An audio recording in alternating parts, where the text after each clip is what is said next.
kepada malaikat. Jadi kita akan bicarakan tentang salah satu rukun iman gitu ya. Jadi iman kepada malaikat. Sebelum kita masuk dalam pembicaraan lebih lanjut, jadi agar barokah Allah turun kepada kita, dan mudah-mudahan kita senantiasa mendapatkan perlindungannya, mudah-mudahan kita selalu mendapatkan kesehatan, dan dengan kesehatan itu kita bisa melakukan amal nyata yang lebih bermanfaat bagi umat atau sesama kita insya Allah. Monggo secara bersama-sama dalam hati kita masing-masing kita membaca basmalah. Bismillahirrahmanirrahim.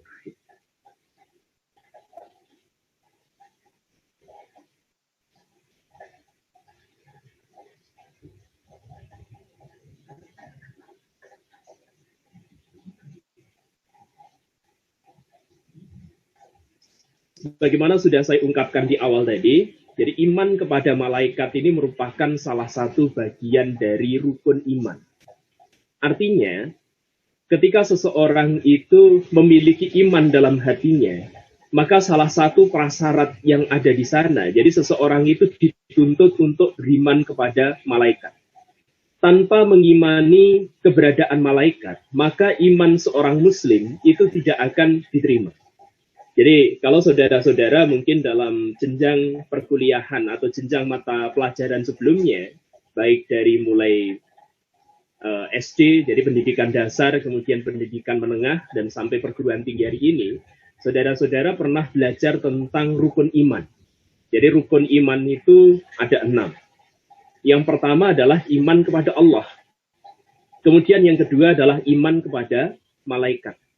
Kemudian yang ketiga adalah iman kepada kitab. Kemudian yang keempat adalah iman kepada Rasul. Yang kelima adalah iman kepada hari akhir. Kemudian yang keenam adalah beriman pada qadar yang baik maupun qadar yang buruk. Jadi ini adalah rukun iman yang keenam. Jadi rukun iman yang keenam ini adalah keimanan kita terhadap takdir. Di antara rukun iman ini, jadi terutama dalam rukun iman yang kedua, jadi seorang muslim itu dituntut untuk meyakini tentang keberadaan malaikat. Jadi kita harus beriman tentang keberadaan malaikat. Bagaimana batas iman kepada malaikat itu? Jadi batas iman yang paling minimal terhadap keberadaan malaikat itu adalah meyakini bahwa Allah itu menciptakan makhluk yang bernama malaikat. Jadi batas paling minimal keimanan kepada malaikat, kalau batas minimal ini tidak ada dalam diri kita sama sekali gitu ya, maka berarti keimanan kita batal. Yaitu batas minimalnya kita meyakini bahwa Allah itu menciptakan makhluk yang bernama malaikat. Malaikat ini adalah makhluk yang diciptakan dari cahaya. Jadi ini adalah batas minimalnya. Ketika batas minimal ini tidak ada dalam diri kita sama sekali, maka keimanan kita wajib untuk dipertanyakan. May yakfur billahi wa malaikatihi wa kutubihi wa rasulihi wal yaumil akhir faqad dhalla dhalalan ba'id. Jadi dalam surat An-Nisa ayat 136 diungkapkan gitu ya. Barang siapa kafir kepada Allah, may yakfur billahi wa malaikatihi, kepada para malaikat, wa kutubihi, kepada kitab-kitabnya, wa rasulihi, kepada rasul-rasulnya, wa yaumil akhir, kepada hari akhir gitu ya. Kemudian di situ dilanjutkan dengan kalimat faqad dhalla dhalalan ba'id. Jadi sesungguhnya orang itu adalah orang yang sesat sejauh-jauhnya. Jadi mereka adalah orang yang sesat sedalam-dalamnya. Jadi barang siapa mengingkari salah satu saja bagian dari rukun iman ini, jadi keimanan kepada Allah, jadi keimanan kepada malaikat dan seterusnya, maka mereka masuk di antara orang-orang yang kafir. Jadi satu saja bagian dari rukun iman. Jadi rukun iman itu disebut rukun. Jadi kenapa rukun iman itu disebut rukun? Apa yang dimaksud dengan rukun itu? Jadi yang dimaksud dengan rukun itu adalah, jadi rukun itu adalah sesuatu yang ketika kita meninggalkan salah satunya, maka batal. Jadi kita batal gitu ya, batal apa-apa yang ada dalam rukun itu semuanya batal kalau kita tinggalkan salah satu. Jadi ini adalah pengertian dari kata rukun. Jadi maknanya di situ, maka seorang muslim itu dituntut untuk mengimani keenam hal ini sekaligus.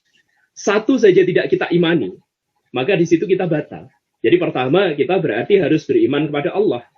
Kita juga harus beriman kepada malaikat. Kita juga harus beriman kepada kitab-kitab yang diturunkan oleh Allah kepada para rasulnya untuk disampaikan kepada hamba-hambanya. Kemudian kita juga harus beriman kepada para rasul itu sendiri. Kita juga harus beriman pada hari akhir, kita juga harus beriman pada qadar yang baik dan qadar yang buruk, atau beriman kepada takdir. Gitu ya. Salah satu bagian dari ini kita tinggalkan, maka keimanan kita itu layak untuk dipertanyakan. Jadi misalnya gitu ya, kita sudah beriman kepada Allah. Akan tetapi, jadi kita ini yakin bahwa Allah itu ada. Tapi tidak yakin malaikat itu ada, maka keimanan kita batal. Kita yakin bahwa Allah itu ada, malaikat itu ada. Tapi tidak yakin bahwa kitab itu ada. Jadi misalnya gitu ya, kita memiliki keyakinan sebagaimana yang dimiliki oleh sebagian dari kalangan umat ini, yang mereka kemudian terjebak dalam pemikiran yang liberal misalnya. Jadi yakin bahwa Allah itu ada, malaikat itu ada, tapi tidak yakin bahwa kitab itu merupakan kitab yang berasal dari Allah, yang diturunkan kepada nabinya. Bahkan menganggap ini Al-Quran ini sebenarnya adalah tulisan Muhammad saja, ini adalah rekaan atau buatan dari Muhammad misalnya. Maka di situ keimanan kita sudah batal. Atau kita percaya bahwa Allah itu, jadi kita yakin dengan Allah, kita beriman pada Allah, kita beriman pada malaikat, kita beriman pada kitab, kita beriman, tetapi kita mengingkari keberadaan Rasul. Allah Rasul ki opo? Rasul itu hanya manusia biasa. Masa kita diminta untuk mengikuti manusia biasa yang sama seperti kita gitu ya? Maka keimanan kita juga batal di situ. Sebagian dari kalangan filosof di masa lampau itu ada yang menganggap itu ya, bahwa Rasul itu sebenarnya tidak diperlukan. Mereka beranggapan manusia itu masing-masing sudah dibekali dengan potensi akliyah. Jadi dengan akal itu manusia bisa memikirkan segala sesuatu. Dengan menggunakan akal itu manusia bisa menemukan kebenaran. Karena itu manusia itu tidak membutuhkan kehadiran seorang nabi untuk membimbing akal mereka. Jadi ada sebagian filosof yang berpendapat semacam ini. Nah, ketika saudara-saudara nanti juga menemukan gitu ya, jadi berbagai pemikiran terkait dengan persoalan ini, termasuk mereka meragukan kehadiran nabi, kehadiran malaikat, dan seterusnya, baik salah satu atau seluruhnya, maka sebaiknya Anda berusaha untuk menghindari pemikiran-pemikiran semacam ini, agar tidak menjangkiti diri Anda. Karena begitu salah satu dari keburukan ini hadir dalam diri kita, salah satu penyangkalan dari rukun iman itu kemudian menjadi bagian dari pemikiran kita, maka di situ bisa menjadi pembatal keimanan yang kita miliki. Karena itu, maka penting berhati-hati. Dan penting juga kita berusaha untuk memupuk keimanan dalam diri kita. Nah, sebagaimana sudah saya ungkapkan di awal, jadi batas minimal iman kita kepada malaikat itu adalah yakin bahwa Allah itu menciptakan malaikat. Jadi Allah itu memiliki hamba-hamba yang bernama malaikat yang diciptakan dari cahaya. Untuk apa para malaikat itu diciptakan? Jadi untuk apa malaikat itu diciptakan? Para malaikat itu diciptakan sama dengan penciptaan jin dan manusia. Jadi kalau jin dan manusia itu diciptakan untuk beribadah, wa ma khalaqtul jinna wal insa illa liya'budun gitu ya. Jadi ketika jin dan manusia itu diciptakan untuk beribadah, maka malaikat juga semacam itu. Jadi malaikat itu juga diciptakan untuk melakukan peribadatan kepada Allah. Jadi di sini dalam penciptaannya, jadi malaikat itu juga memiliki tujuan yang sama dengan penciptaan manusia. Kalau manusia itu memiliki kewajiban yang bersifat kauniyah, maka malaikat juga memiliki tujuan yang bersifat kauniyah. Kalau manusia itu juga mendapatkan beban syariah, maka malaikat ini juga mendapatkan beban syariah. Jadi apa kewajiban yang bersifat kauniyah yang dimiliki oleh para malaikat ini?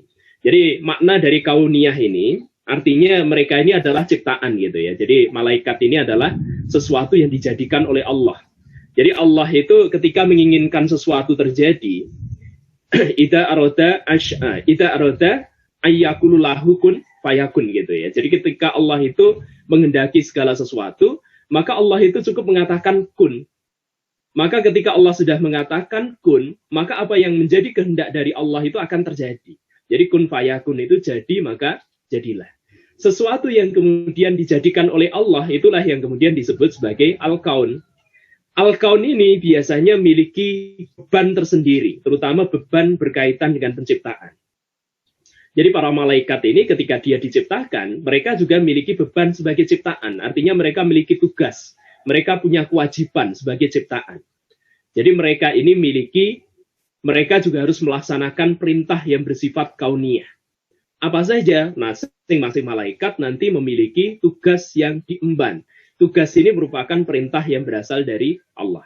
Selain itu, mereka juga harus melaksanakan perintah berupa syariah.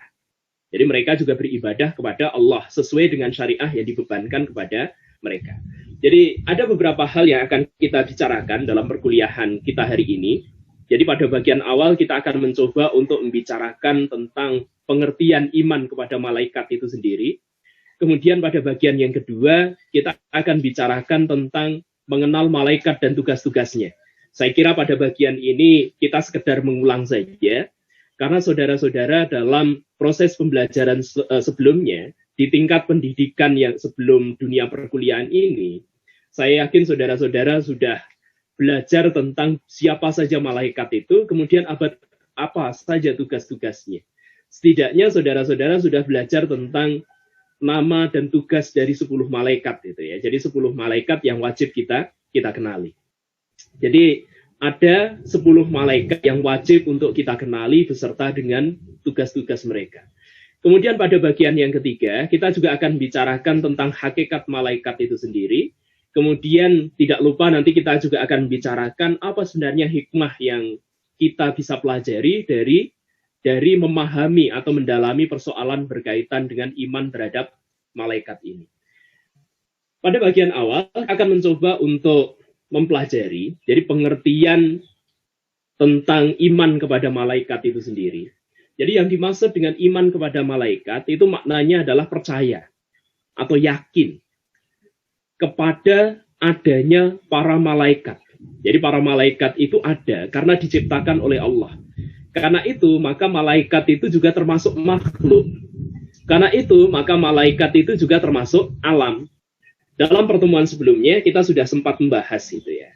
Bahwa yang dimaksud dengan alam itu adalah kullu ma siwallah. Jadi kullu ma siwallah. Jadi segala sesuatu yang selain Allah itu adalah alam. Segala sesuatu yang selain Allah itu adalah makhluk. Jadi kata alam dan makhluk itu sebenarnya sinonim gitu ya. Jadi kata alam, makhluk, dan al-kaun itu adalah sesuatu yang sinonim.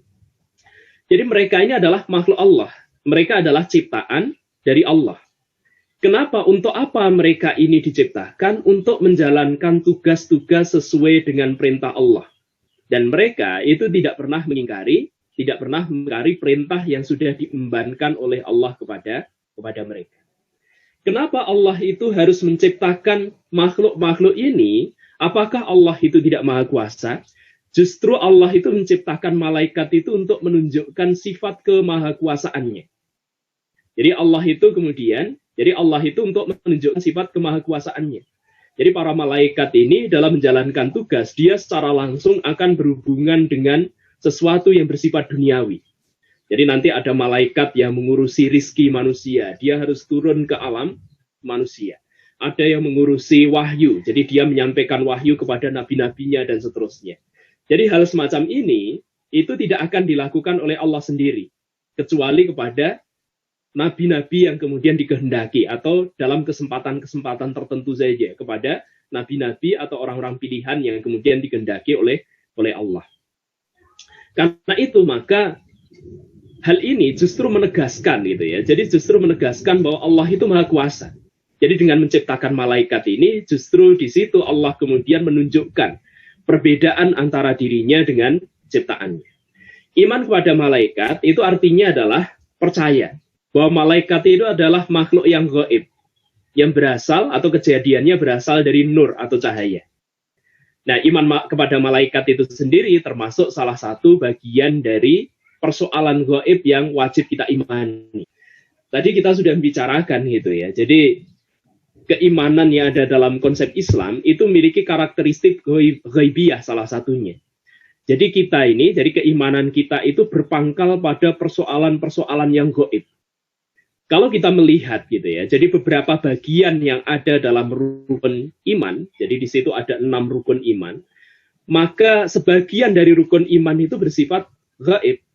Yang pertama adalah Allah. Allah itu maha gaib. Jadi Allah itu maha gaib. Malaikat itu makhluk gaib. Kitab, ketika dia masih berada di Lauhul Mahfudz gitu ya. Jadi dia ini masih berupa, jadi dia ini masih berada di sesuatu yang dijaga oleh Allah. Dan ini bersifat gaib juga. Bagaimana dengan kehadiran Nabi? Kalau kehadiran Nabi di masa, jadi kehadiran Nabi di masa para sahabat itu ya, ketika Nabi masih hidup, maka saat itu Rasulullah tidak gaib. Tapi bagi kita hari ini, Rasulullah itu karena sudah terpisah dengan waktu, jadi waktu yang kita miliki ini tidak bersamaan dengan masa kehidupan Rasulullah, maka para Nabi itu bagi kita hari ini juga gaib. Demikian juga hari akhir, demikian juga berkaitan dengan takdir gitu ya. Ini juga merupakan persoalan-persoalan yang gaib.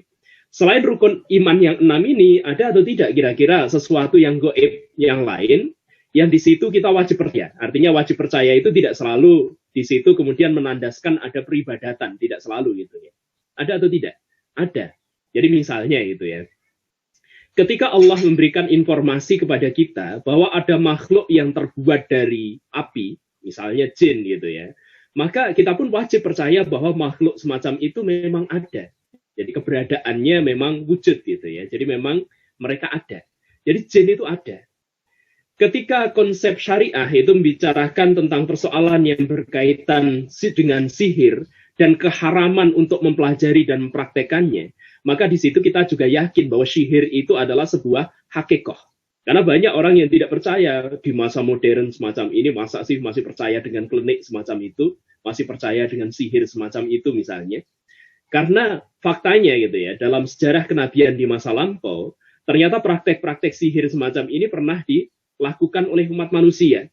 Jadi bagaimana Nabi Ibrahim pada saat itu, jadi Nabi Ibrahim itu kemudian Nabi Musa pada saat itu berhadapan dengan para penyihir Fir'aun misalnya. Di situ kita melihat gitu ya bahwa sihir itu adalah sebuah hakikat. Jadi keberadaan sihir itu sesuatu yang bersifat hakikat. Karena hakikatnya sihir itu digolongkan sebagai sesuatu yang haram, sesuatu yang berbentuk kekejian, maka ajaran Islam ini berusaha untuk membentengi kita agar kita tidak terjerembab gitu ya, terjebak dalam hal yang semacam itu. Jadi kita tidak mempelajari dan sekaligus mempraktekannya. Tetapi kita diajari tentang bagaimana cara untuk membentengi diri kita agar tidak menjadi korban dari sihir. Jadi sebagaimana sudah saya ungkapkan di awal, iman kepada malaikat ini merupakan salah satu bagian gitu ya, merupakan salah satu bagian dari rukun iman.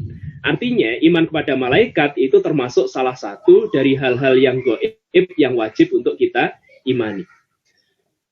Al-imanu antu'mina billahi wa malaikatihi gitu ya. Jadi iman itu adalah engkau percaya kepada Allah dan malaikat gitu ya. Artinya di situ kita diminta untuk mempercayai keberadaan atau wujudnya malaikat.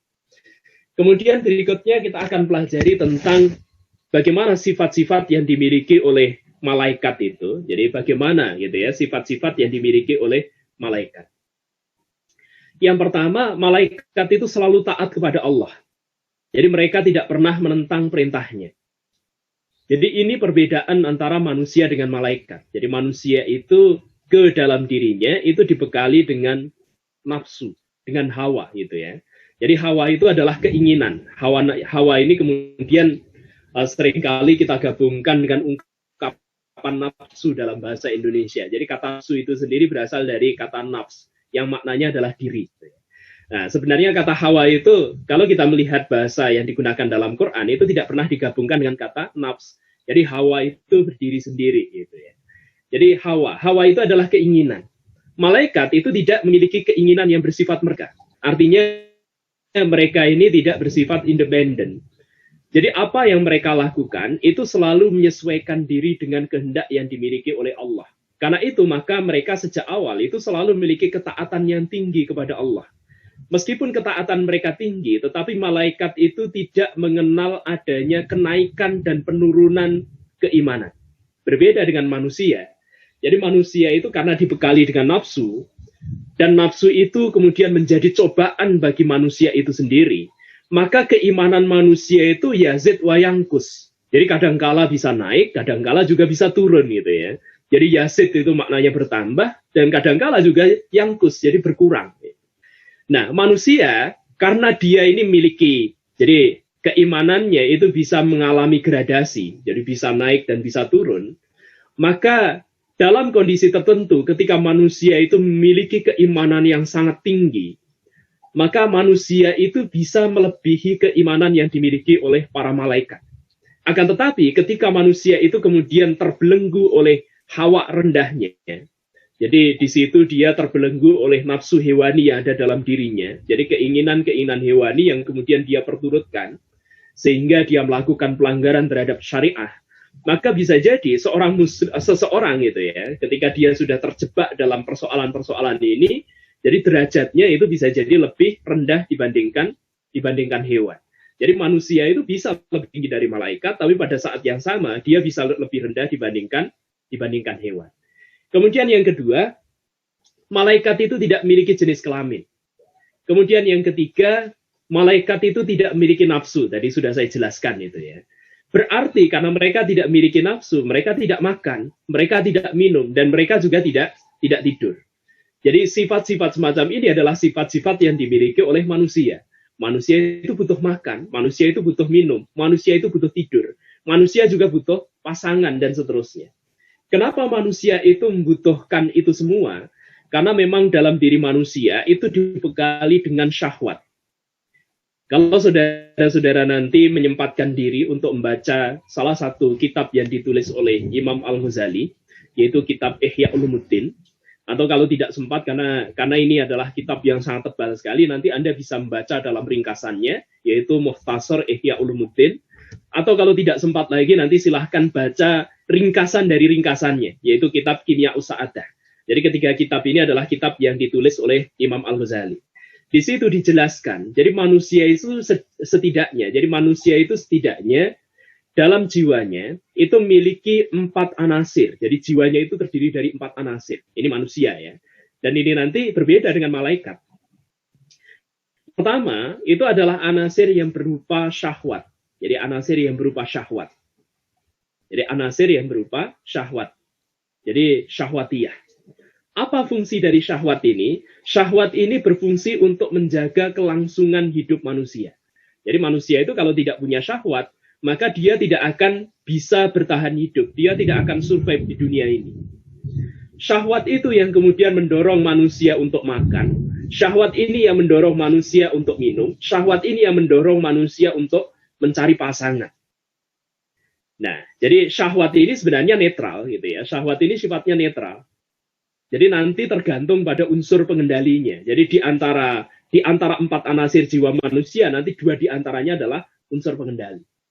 Kemudian yang kedua, anasir yang kedua yang dimiliki oleh manusia, itu adalah unsur ghadabiyah.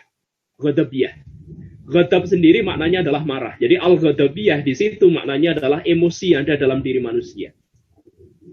Jadi ghadabiyah itu adalah emosi yang ada dalam diri manusia. Jadi kalau kita menemukan gitu ya, manusia yang senggol bacok itu ya. Jadi sekedar dengan kata-kata tertentu saja dia langsung bisa marah gitu ya. Kemudian dia bisa ngamuk hanya sekedar dipegang kemudian marah dan seterusnya. Barangkali unsur ghadabiyahnya ini terlalu tinggi. Jadi dia tidak mampu mengendalikan emosi yang ada dalam dirinya. Jadi manusia memang memiliki anasir ini. Kalau emosi ini dikendalikan oleh anasir yang baik, maka dia akan jadi baik. Tapi kalau dikendalikan oleh anasir yang buruk, maka dia akan menjadi buruk. Nah, apa unsur pengendalinya? Jadi kalau unsur dasarnya adalah syahwatiyah dan al-ghadabiyah. Jadi syahwatiyah dan al-ghadabiyah. Syahwatiyah itu yang sering digunakan sebagai contoh itu adalah binatang ternak. Jadi binatang ternak yang ada di situ adalah babi. Jadi sebenarnya ada babi dalam diri manusia. Jadi babi itu kan kerjaannya makan, minum, nyari pasangan gitu ya. Kemudian kalau al-ghadabiyah itu contoh yang digunakan adalah anjing. Jadi anjing itu kadang-kala merekam binatang yang lebih lemah dibandingkan yang lain gitu ya. Jadi kalau misalnya kita ini mudah marah, kita ini mudah menghakimi orang lain, mudah memukul dan seterusnya, Barangkali anasir anjing ini cukup kental dalam diri manusia. Kemudian yang kedua, dua lagi, itu adalah anasir pengendalinya. Apa saja anasir pengendalinya? Yang pertama adalah anasir yang berupa syaitaniyah. Jadi anasir yang berupa setan. Kalau syahwatiyah dan al-ghadabiyah itu dikendalikan oleh setan, maka sudah pasti akan buruk dampaknya. Jadi karena dikendalikan oleh setan, ya sudah, hidup itu hanya untuk makan. Jadi dia kulineran kemana gitu ya, sekedar untuk memuaskan kepentingan perutnya dan seterusnya. Jadi kalau syahwatnya dikendalikan oleh setan, maka dia nanti akan minum tanpa peduli halal dan haram. Oh ini minuman ini halal, halal ya enak. Ini haram, haram juga enak gitu ya, dan seterusnya. Jadi dia tidak lagi memperdulikan bagaimana aturan syariat terkait dengan makan dan minumnya. Kalau syahwat keinginan untuk mencari pasangan itu dikendalikan oleh setan, ya sudah. Maka kehidupannya hanya diperturutkan untuk memperturutkan hawa nafsu syahwatnya itu ya. Jadi syahwat yang terendah dia akan lepaskan di situ. Bagaimana dengan al-ghadabiyah? Kalau seseorang dikendalikan oleh setan, jelas kemarahan itu akan muncul. Jadi kemarahan-kemarahan yang merugikan. Kemarahan yang justru membawa manusia itu untuk memasukkan dirinya ke dalam neraka. Akan tetapi ketika dikendalikan oleh malaikat berbeda. Jadi syahwat itu kalau dikendalikan malaikat baik. Jadi syahwat dengan syahwatnya, keinginan untuk makan gitu ya. Unsur berikutnya itu adalah unsur malaikat. Jadi ada setan, ada malaikatnya. Kalau itu dikendalikan oleh malaikat, maka keinginan makan itu akan menjadi keinginan yang justru mendatangkan ibadah bagi manusia. Oh, saya makan ini sebagai bentuk rasa syukur saya kepada Allah. Karena itu sebelum saya makan, saya mengucapkan basmalah. Setelah itu, saya mengucapkan hamdalah. Yang dimakan pun tidak sembarangan. Untuk bisa mendapatkan makanan yang baik, dia bekerja keras. Dia mendapatkan rizki yang halal. Mendapatkan rizki yang halal itu adalah ibadah. Jadi bahkan makan itu sendiri adalah ibadah, mendapatkan rizki yang halal itu ibadah. Ketika rizki itu kemudian diberikan kepada anak istrinya sebagai nafkah, itu juga merupakan bentuk ibadah ketika diniati sebagai ibadah. Ini ketika dikendalikan oleh malaikat. Bagaimana dengan al-ghadabiyah ini? Al-ghadabiyah itu ketika dikendalikan oleh malaikat, itu juga akan menghasilkan sesuatu yang baik. Artinya, tidak semua kemarahan itu buruk. Jadi tidak semua kemarahan itu buruk. Ada kemarahan yang baik. Jadi kemarahan yang sesuai dengan syariat. Misalnya gitu ya. Ketika kita menyaksikan, jadi ada sebagian orang yang kemudian mencaci maki agama kita. Jadi mencaci maki kitab suci kita, mencaci maki nabi kita misalnya. Kemudian tidak nampak kemarahan dalam diri kita yang menunjukkan keberpihakan kita terhadap agama ini, maka di situ patut dipertanyakan. Jadi sebenarnya keimanan kita itu sedalam apa gitu ya. Jadi justru kemarahan ini penting. Jadi kalau kita tidak lagi bisa marah ketika agama kita dicemarkan, maka berarti di situ ada bagian dari keislaman kita yang patut dipertanyakan. Ada bagian dari keimanan kita yang bisa dipertanyakan. Nah, jadi di sini dalam diri manusia itu ternyata ada anasir malaikatnya. Maka tidak heran ketika manusia itu memiliki ketakwaan. Jadi dia memiliki ketakwaan, keimanannya terus meningkat. Maka dia bisa sampai pada tingkatan malaikat. Bahkan peribadatannya itu bisa melebihi malaikat. Karena memang dalam diri manusia itu ada anasir malaikatnya. Akan tetapi ketika manusia itu berada dalam kondisi di mana dia jauh dari syariat, kemudian dia memperturutkan hawa nafsunya, kemudian dikendalikan oleh setan, kemarahannya ada dalam dirinya tidak terkontrol akibat ulah dari syaitaniyah, anasir syaitaniyah ini, maka tidak heran kalau dia nanti seperti binatang ternak atau dia seperti binatang buas. Jadi kita ini kemudian memiliki derajat yang serendah-rendahnya sebagaimana derajat yang dimiliki oleh makhluk-makhluk hewani. Gitu ya. Jadi di sini, malaikat itu berbeda dengan manusia. Malaikat tidak memiliki nafsu, berarti tidak makan, berarti tidak minum, dan juga berarti tidak tidur. Meskipun demikian, karena kita memiliki nafsu dalam diri kita, sementara kita juga punya anasir malaikat dalam diri kita, anasir yang berkaitan dengan syahwat itu bisa dikendalikan oleh malaikat. Kemudian sifat malaikat yang lain, mereka selalu bertasbih dan beribadah kepada Allah. Yusabbihuna al-laila wan nahara la turun. Jadi kata Allah dalam surat Al-Anbiya ayat 20, di situ Allah mengungkapkan gitu ya. Jadi mereka yang dimaksud di sini adalah para malaikat. Mereka selalu bertasbih. Bertasbih kepada siapa? Kepada Allah. Mereka selalu bertasbih. Bertasbih itu maknanya adalah memahasucikan Allah. Mereka selalu bertasbih. Malam dan siang tiada henti-hentinya. Jadi malaikat itu selalu bertasbih kepada Allah. Siang dan malam. Jadi tidak pernah beristirahat. Jadi mereka selalu melakukan itu. Kemudian sifat malaikat berikutnya, mereka bisa menjelma ke dalam berbagai bentuk sesuai dengan kehendak Allah. Jadi suatu ketika Rasulullah sedang dihadap oleh para sahabat gitu ya, sedang dihadap oleh para sahabat. Tiba-tiba datang seorang laki-laki, jadi seorang laki-laki yang seolah-olah dia ini sedang berada dalam perjalanan jauh. Akan tetapi tidak nampak sama sekali gitu ya. Jadi debu yang menempel di tubuhnya tidak nampak sama sekali. Jadi malaikat ini, jadi dia ini sebenarnya adalah malaikat yang kemudian langsung gitu ya. Jadi beliau ini langsung Jadi langsung menyentuhkan dengkulnya dengan dengkul Nabi gitu ya. Jadi dengkul itu apa ya bahasa Indonesianya? Jadi menyentuhkan ya dengkul saja. Saya belum ketemu ini ya. Jadi menyentuhkan dengkulnya dengan dengkul Rasulullah gitu ya. Kemudian setelah itu bertanya kepada Rasulullah. Jadi bertanya tentang apa itu Islam, apa iman, apa itu ihsan dan seterusnya. Jadi malaikat itu bisa mewujudkan bentuknya dalam berbagai macam. Termasuk salah satunya mereka bisa mewujudkan diri seperti manusia sesuai dengan yang dikehendaki oleh Allah. Kemudian sifat malaikat yang lain selalu benar dan mereka tidak pernah berbohong. Mereka juga selalu mintakan ampunan bagi orang-orang yang beriman dan orang-orang yang khatam Al-Quran. Monggo silahkan itu ya. Jadi bagi saudara-saudara yang ingin mendapatkan doa, jadi ingin didoakan oleh para malaikat agar diampuni oleh Allah, maka silahkan lakukan amalan-amalan terbaik yang disukai oleh para malaikat. Jadi diantaranya adalah mereka jadi berusaha untuk mendoakan agar orang-orang yang beriman itu diampuni. Agar orang-orang yang khatam Al-Quran itu juga mendapatkan pengampunan dari Allah. Jadi berusaha untuk menjaga syariat, berusaha untuk melaksanakan itu dalam kehidupan kita. Kita berharap dengan melalui melaksanakan itu semua, maka keimanan yang ada dalam diri kita itu mengalami peningkatan. Sehingga para malaikat berkenan untuk mendoakan kita. Jadi malaikat ini adalah makhluk yang taat kepada Allah.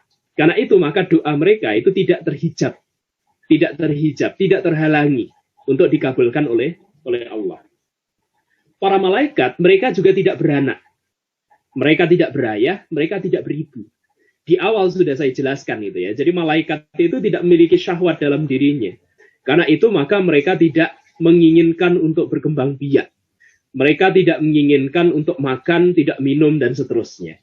Jadi karena itu maka para malaikat ini juga tidak pernah menikah. Karena mereka juga tidak memiliki jenis kelamin. Jadi dalam persoalan ini jangan membayangkan para malaikat itu seperti apa gitu ya. Ini jangan-jangan banci, jangan.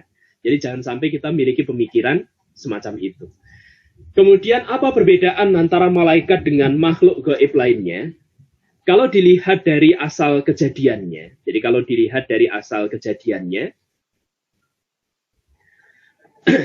para malaikat itu diciptakan dari cahaya.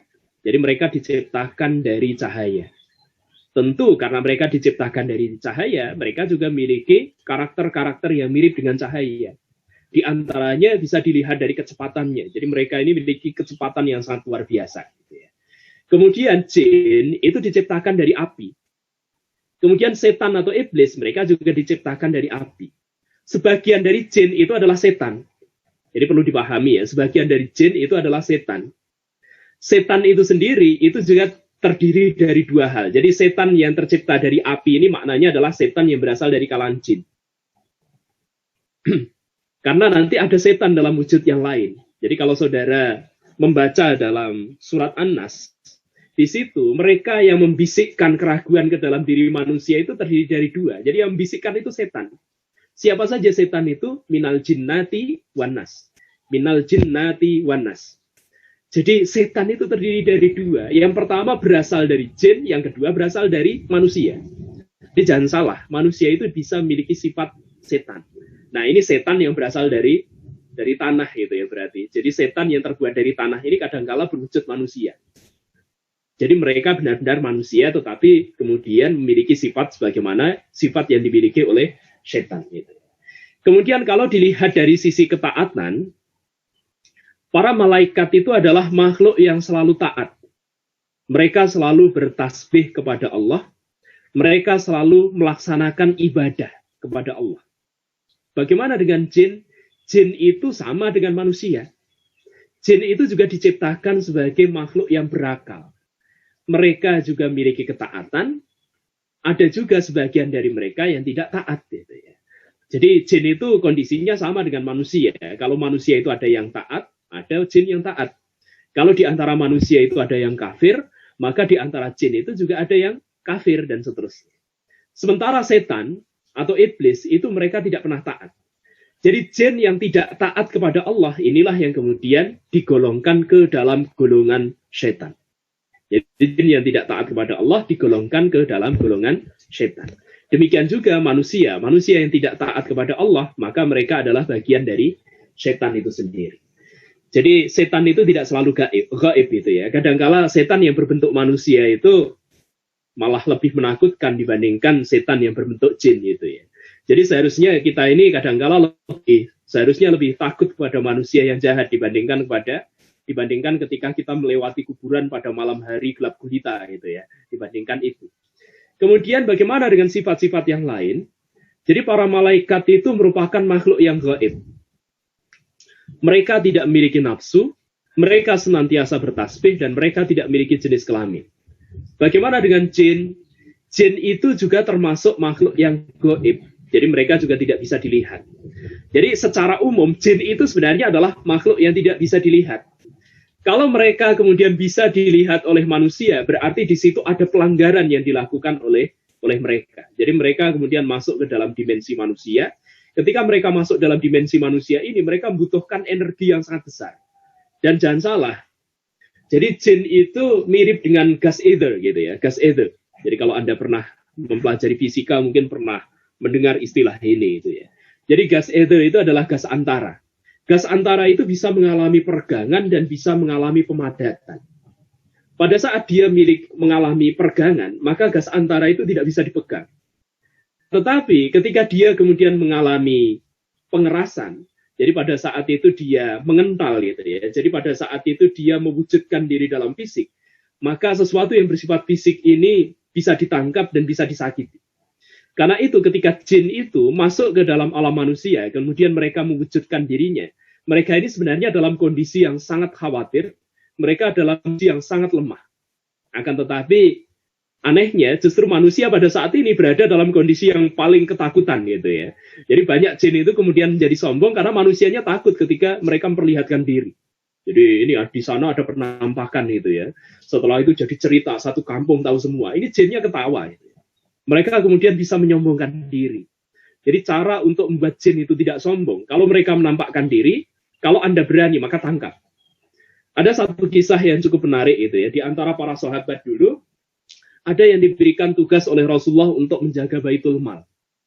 Suatu malam, sahabat yang menjaga Baitul Mal ini menangkap. Jadi ada seseorang yang hendak melakukan pencurian. Jadi pencurian terhadap gudang milik Baitul Mal. Setelah ditangkap, jadi sahabat ini sebenarnya ingin menghadapkan pencuri ini kepada Rasulullah. Akan tetapi orang ini kemudian mengatakan, Wahai saudaraku, jangan engkau serahkan aku kepada Rasulullah. Aku akan sebagai gantinya, aku akan mengajarimu gitu ya. Aku akan mengajarimu sesuatu yang sangat berharga. Jadi setan ini kemudian mengajarkan zikir-zikir tertentu. Jadi zikir ini adalah zikir untuk melakukan penyembahan terhadap Allah. Bayangkan, setan mengajarkan kebaikan untuk menebus dirinya agar tidak dihadapkan pada Rasulullah. Nah, kemudian sahabat ini menghadap pada Rasulullah. Wahai Rasulullah, begini-begini. Jadi dia bercerita.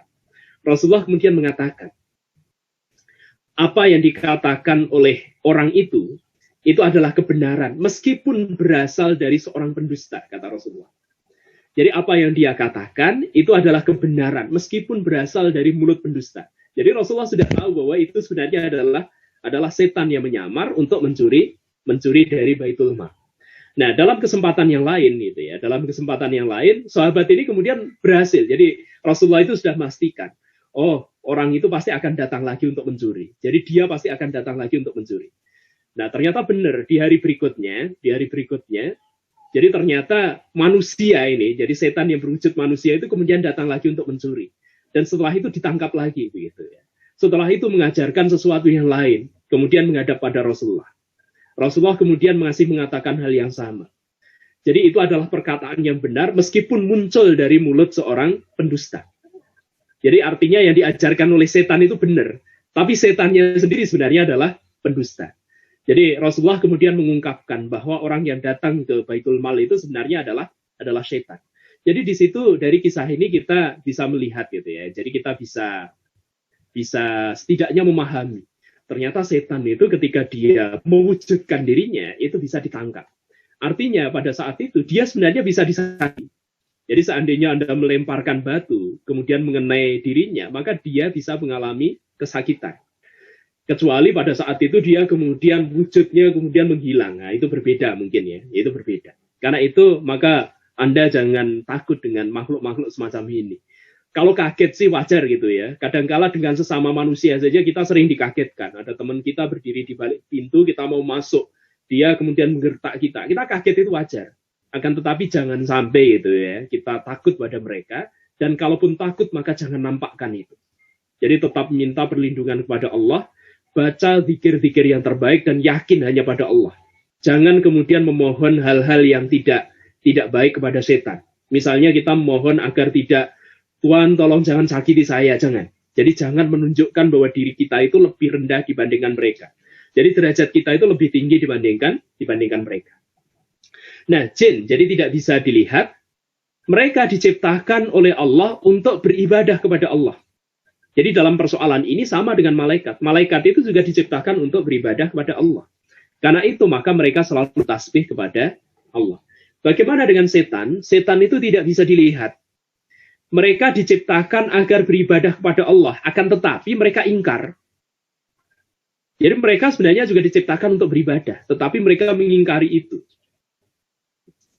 Mereka selalu menggoda manusia agar tidak taat kepada Allah. Dan mereka selalu bersikap sombong gitu ya. Jadi menyombongkan diri karena wujud mereka yang berasal dari api. Jadi ini perbedaan antara malaikat dengan makhluk gaib yang lain. Kemudian berikutnya kita akan bicarakan tentang nama dan tugas malaikat. Ini saya kira sudah sering Anda pelajari. Dulu ketika Anda di pendidikan dasar SD atau SLTP, mungkin juga sudah Anda pelajari ketika dulu Anda masuk ke SLTA gitu ya. Jadi masih sama, saya kira masih sama. Ada 10 nama malaikat yang wajib kita kenali sebagai seorang muslim. Tapi apakah malaikat itu jumlahnya hanya 10? Tentu saja tidak. Jadi jumlah malaikat itu jutaan, ribuan. Bahkan tidak terhitung gitu ya. Jadi Rasulullah itu dalam Isra Mi'raj itu pernah menemukan ada 70.000 malaikat yang saat itu kemudian melakukan peribadatan di Baitul Ma'mur.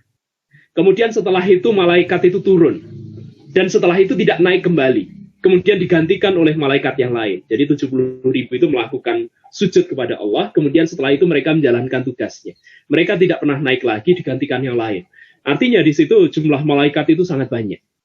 Nah, di antara malaikat yang sangat banyak itu, kita hanya wajib mengimani keberadaan 10 malaikat. Yang pertama adalah malaikat Jibril. Malaikat Jibril ini bertugas untuk menyampaikan wahyu kepada para nabi dan rasul.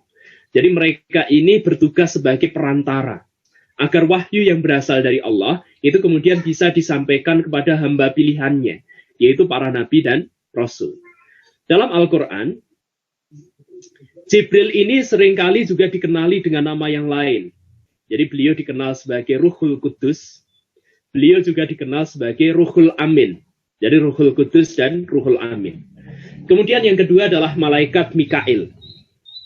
Jadi malaikat ini memiliki tugas sebagai pembagi rizki kepada seluruh makhluk.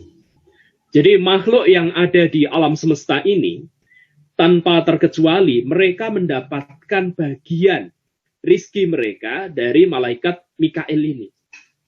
Jadi tidak ada satupun makhluk di dunia ini yang kemudian tersia-sia atau disia-siakan tidak mendapatkan rizki dari Allah. Setiap makhluk itu pasti akan mendapatkan rizki yang berasal dari Allah. Dan yang menyampaikan rizki ini adalah malaikat Mikail. Jadi di sini kita bisa melihat gitu ya, bagaimana kemampuan dimiliki oleh malaikat. Jadi bagaimana kemampuan yang dimiliki oleh malaikat. Suatu ketika Nabi Sulaiman dalam salah satu kisah itu diceritakan, Nabi Sulaiman ini meminta kepada Allah. Jadi Nabi Sulaiman ini kan adalah seorang nabi yang sangat kaya. Beliau memiliki kekuasaan bukan hanya di kalangan manusia, tapi beliau juga berkuasa di kalangan jin, beliau juga berkuasa di kalangan hewan.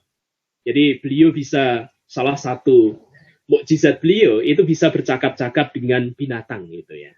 Nah, suatu ketika Nabi Sulaiman ini dikisahkan berdoa kepada Allah. Jadi meminta kepada Allah. Ya Allah, saya meminta jadi untuk menjadi penanggung rizki dari semua makhlukmu dalam satu hari saja. Jadi Nabi Sulaiman itu meminta kepada Allah untuk menanggung rizki semua makhluk yang ada di muka bumi itu hanya dalam satu hari saja. Nah, Allah kemudian mengabulkan. Jadi Allah kemudian mengabulkan. Maka Nabi Sulaiman itu kemudian mengumpulkan berbagai jenis makanan dari makhluk yang berbeda. Jadi makanan itu kemudian disediakan di sebuah tanah lapang.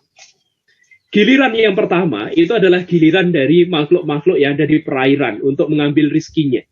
Jadi sebagian dari mereka itu kemudian mengambil rizkinya yang sudah disediakan di pinggir-pinggir pantai.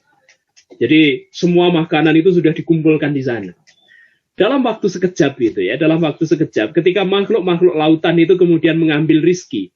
Jadi semua bahan yang sudah disiapkan oleh Nabi Sulaiman itu ternyata habis. Jadi tidak tersisa sama sekali. Jadi baru makhluk lautan saja yang mengambil itu ternyata sudah habis. Jadi belum makhluk yang ada di darat, belum makhluk yang terbang di udara. Jadi mereka tidak mendapatkan apa-apa. Maka setelah itu Nabi Sulaiman kemudian memohon ampun kepada Allah. Jadi ternyata memang kekuasaan Allah itu sangat luar biasa. Jadi di sini kita baru melihat gitu ya. Jadi kita baru memikirkan malaikat Mikail itu dia menangani rizki yang dimiliki oleh seluruh makhluk. Bukan hanya sehari, tapi berhari-hari, bertahun-tahun, beratus tahun gitu ya. Jadi betapa luar biasanya malaikat Mikail ini. Jadi dalam menjalankan tugas yang sedemikian rupa, tugas ini tentu tidak akan bisa dilakukan oleh manusia. Kalau malaikat saja memiliki kemampuan semacam ini, bagaimana dengan Allah yang menciptakan malaikat? Tentu lebih dibandingkan para malaikat itu. Kemudian malaikat berikutnya adalah Israfil. Israfil itu bertugas untuk meniup trompet sebagai tanda datangnya kiamat. Jadi ini malaikat Israfil. Jadi beliau meniup trompet ketika datangnya kiamat gitu ya. Jadi ketika kiamat sudah dekat, maka dia akan meniup trompetnya. Dan dengan tiupan sangkakala itu, maka dunia dan seisinya nanti akan berakhir. Kemudian berikutnya adalah malaikat Israel. Jadi ini adalah malaikat yang pasti akan mendatangi manusia. Pasti akan mendatangi makhluk yang bernyawa. Kullu nafsin dha'iqatul maut. Jadi siapapun yang bernafas, siapapun yang hidup gitu ya, pasti akan mengalami kematian. Dan mereka akan bertemu dengan malaikat Israel ini. Jadi malaikat Israel ini tugasnya adalah untuk mencabut nyawa. Kemudian malaikat berikutnya adalah malaikat Munkar dan Nakir. Jadi ini adalah malaikat Munkar dan Nakir. Jadi malaikat ini bertugas untuk menanyakan gitu ya, kebaikan atau keburukan yang dimiliki oleh manusia, mencatat kebaikan dan keburukannya. Jadi malaikat ini berada di sisi kanan dan kiri manusia. Jadi apapun perbuatan yang dimiliki oleh manusia nanti akan ada catatan di situ. Bentuk catatannya seperti apa tidak usah dibayangkan. Apakah itu berbentuk block notes gitu ya, atau malaikat itu punya blok gitu ya. Nah, tidak usah dibayangkan. Tentu teknologi yang kita miliki ini mestinya bukan apa-apa gitu ya. Jadi dibandingkan apa yang mereka miliki. Jadi kebaikan dan keburukan kita itu nanti akan miliki rekaman, akan miliki rekod. Jadi rekodnya itu akan dimiliki dan akan ditunjukkan kepada kita. Mudah-mudahan kita tidak termasuk golongan kiri, mudah-mudahan kita nanti adalah golongan yang menerima catatan amal kebaikan kita dengan menggunakan tangan kita. Sehingga kita termasuk kalangan atau kaum yang berhak untuk mendapatkan janahnya Allah. Amin. Amin ya rabbal alamin.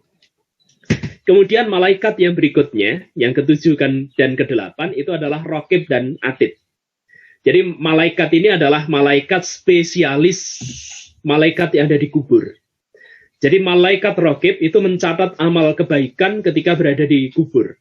Kemudian malaikat Atid itu mencatat amal buruk.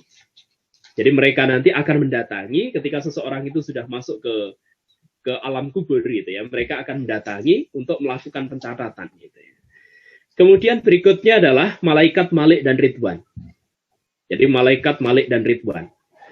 Kedua malaikat ini adalah malaikat penjaga. Jadi malaikat Malik itu adalah penjaga.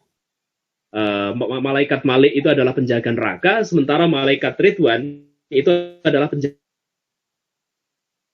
surga. Jadi malaikat yang wajib diimani oleh umat Islam.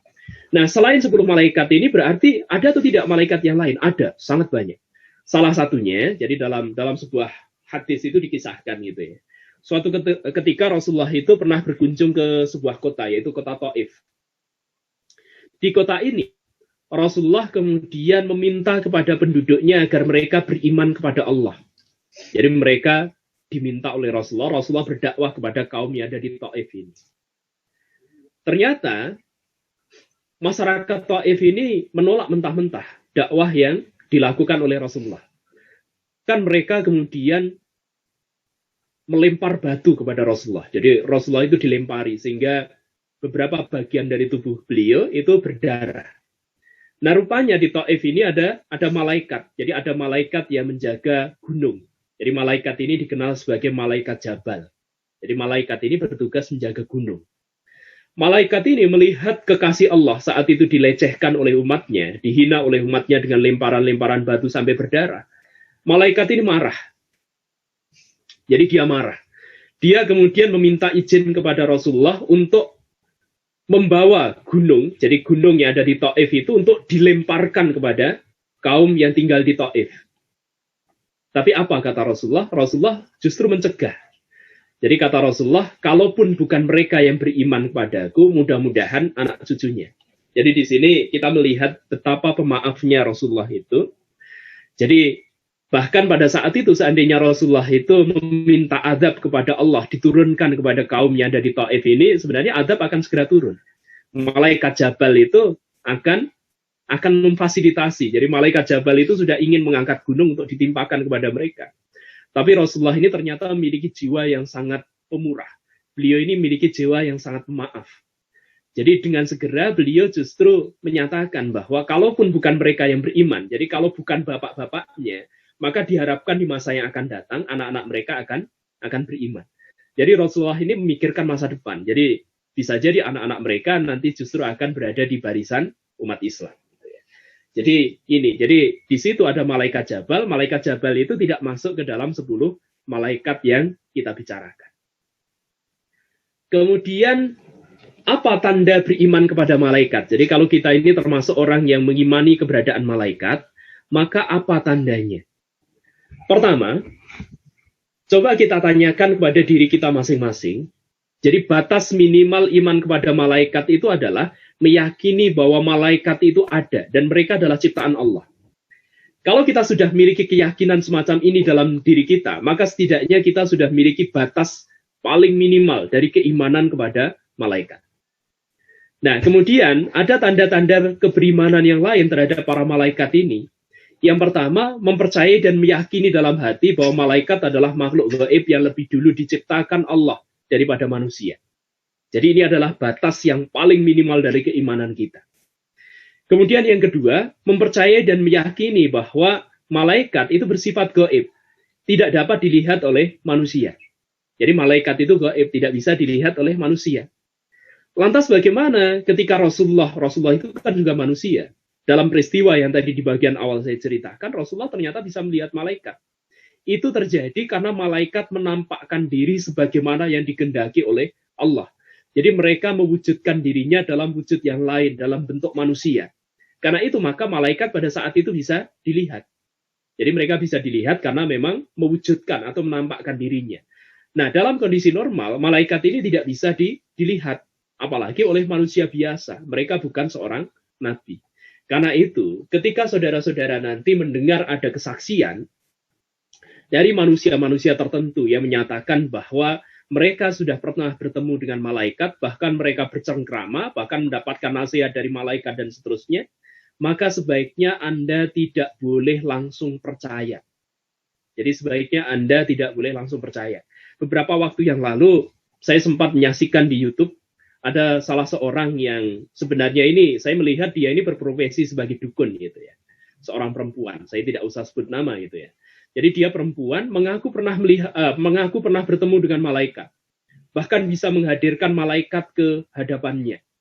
Nah, hal semacam ini wajib untuk tidak kita percayai. Jadi malaikat itu adalah makhluk gaib. Jadi tidak mungkin mereka akan bisa diperintah apalagi oleh seorang dukun. Kemudian tanda berikutnya mempercayai dan meyakini dalam hati bahwa tugas malaikat itu bermacam-macam. Jadi tugas mengelola alam semesta ini, menjaga keberlangsungan dari mekanisme alam ini adalah tugas yang dimiliki oleh para malaikat. Jadi nanti ada malaikat yang menjaga pegunungan, ada malaikat yang menjaga perairan, dan seterusnya. Nah, di situ kita harus meyakini bahwa mereka memiliki tugas yang berbeda-beda. Kita hanya diminta untuk mengetahui 10 malaikat saja, jadi nama malaikat dan tugas-tugas mereka. Ada yang berkaitan dengan alam dunia, ada juga yang berkaitan dengan alam rohani dan seterusnya. Kemudian tanda keberimanan yang lain, mempercayai dan meyakini dalam hati bahwa orang-orang yang beriman dan beramal soleh, kedudukannya lebih tinggi dibandingkan malaikat. Jadi manusia itu diciptakan dalam wujud yang sebaik-baiknya, fi ahsani taqwim, gitu ya. Dalam wujud yang sebaik-baiknya. Ketika mereka beriman kepada Allah dan keimanan mereka ini adalah keimanan yang terbaik, maka mereka bisa melebihi kondisi yang dimiliki oleh keimanan malaikat. Jadi manusia itu bisa melebihi malaikat. Hanya saja ketika manusia ini kemudian justru memperturutkan hawa nafsunya, dia melakukan pelanggaran-pelanggaran terhadap syariah, dia merusak fitrah dalam dirinya, summa radadnahum fi asfala safilin. Jadi manusia ini bisa direndahkan atau dia derajatnya diturunkan ke dalam serendah-rendah makhluk dan seterusnya. Jadi ini gitu ya. Kemudian yang terakhir gitu ya, pernyataan lisan bahwa ia beriman kepada malaikat dan sifat-sifatnya. Jadi tanda beriman kepada malaikat itu bisa kita tunjukkan secara lisan. Jadi kita membenarkan dengan lisan kita membenarkan dalam hati kita, kemudian kita melisankan bahwa kita ini beriman pada malaikat. Tapi tentu saja keimanan itu adalah keimanan yang harus berakar dalam hati kita gitu ya. Jadi hati kita itu memang mengimani keberadaan malaikat itu sendiri. Jadi kita percaya dan yakin bahwa mereka ada. Kemudian berikutnya contoh perilaku beriman kepada malaikat. Ini contoh perilaku yang menunjukkan bahwa kita ini beriman pada malaikat. Yang pertama, selalu berkata yang baik-baik saja. Kalau tidak bisa berkata baik, lebih baik diam. Jadi daripada kita berkata-kata, tapi ungkapan kita nanti yang muncul adalah bahasa-bahasa hewan gitu ya.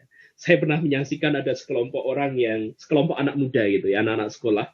Mereka sedang mangkal di salah satu warung gitu ya, di salah satu warung sambil bawa HP gitu ya, main Mobile Legend mungkin ya, saya tidak tahu yang mereka mainkan apa. Di situ saya tidak tahu ya kenapa anak-anak ini mudah sekali emosi gitu ya. Jadi di situ melihat umur mereka yang masih sangat muda ini, apa yang terlontar dari mulut mereka ini saya kira tidak pantas. Di situ ada bahasa-bahasa hewan gitu ya. Kemudian di situ juga muncul kata-kata kotor yang lain. Jadi rupanya kadangkala manusia itu terkendali oleh nafsunya sendiri. Dia terkendali oleh sesuatu yang dia lihat, yang hakikatnya apa yang dia lihat itu adalah makhluk.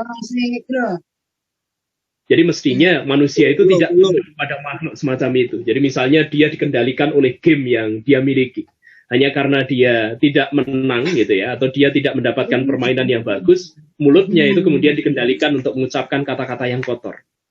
Nah, sebagai seorang mukmin, maka sebaik mungkin ya, sebisa mungkin, maka mari kita coba kendalikan lisan kita gitu ya. Karena lisan kita itu kalau tidak hati-hati kita menjaganya, itu bisa membawa kita ke neraka. Jadi selalu berkata-kata yang baik, atau kalau tidak bisa maka lebih baik kita diam gitu ya. Jadi lebih baik kita diam. Jadi kalau kita masih menggunakan kata-kata kotor dalam kehidupan kita sehari-hari, artinya di situ kita tidak merasa bahwa diri kita ini diawasi. Allah itu selalu mengawasi kita. Ada malaikat yang kemudian melakukan pengawasan terhadap diri kita. Ada nurani dalam diri kita yang melakukan pengawasan terhadap jiwa kita sendiri. Jadi, maka kalau kita menemukan gitu ya, ada sahabat-sahabat kita yang masih melakukan hal itu, maka nasihati mereka. Jadi nasihati mereka. Kemudian yang kedua, berperilaku senantiasa mendatangkan manfaat.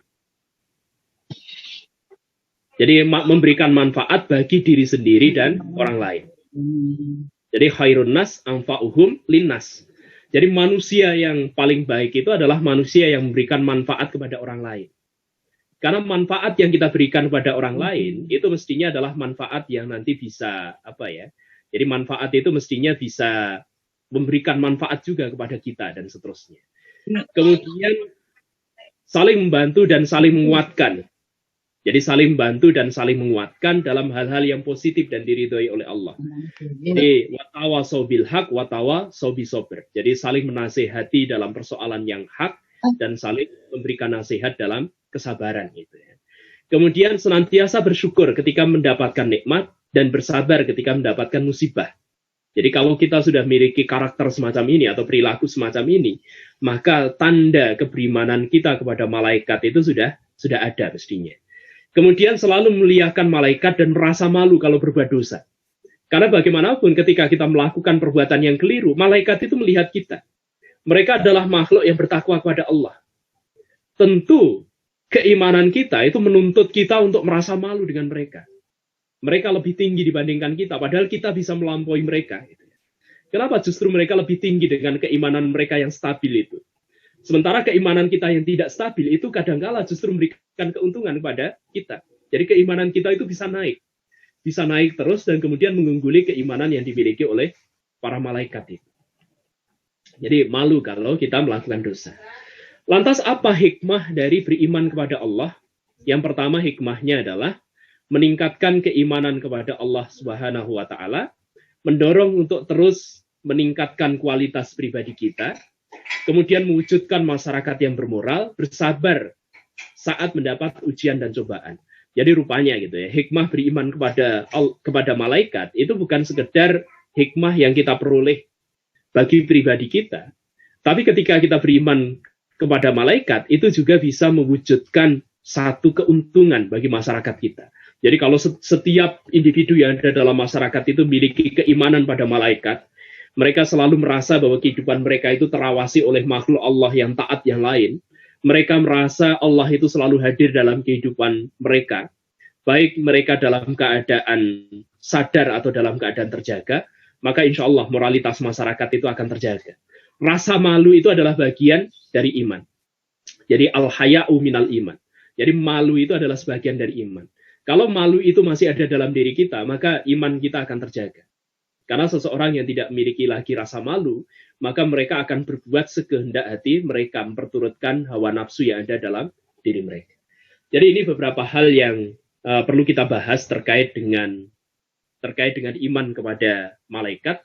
Saya kira itu dulu apa yang perlu saya sampaikan pada kesempatan kali ini. Monggo berikutnya kalau ada bagian tertentu dari perkuliahan ini yang ingin didiskusikan, mari kita diskusikan secara bersama-sama. Tadi ada yang raise hand, izin bertanya ya. Kalau seorang sebelum 40 hari, sebelum kedatangan kematian, biasanya didatangi oleh roh orang yang terdahulu yang sudah meninggal. Itu bagaimana sikap kita? Apakah kita harus percaya dengan itu? Oke.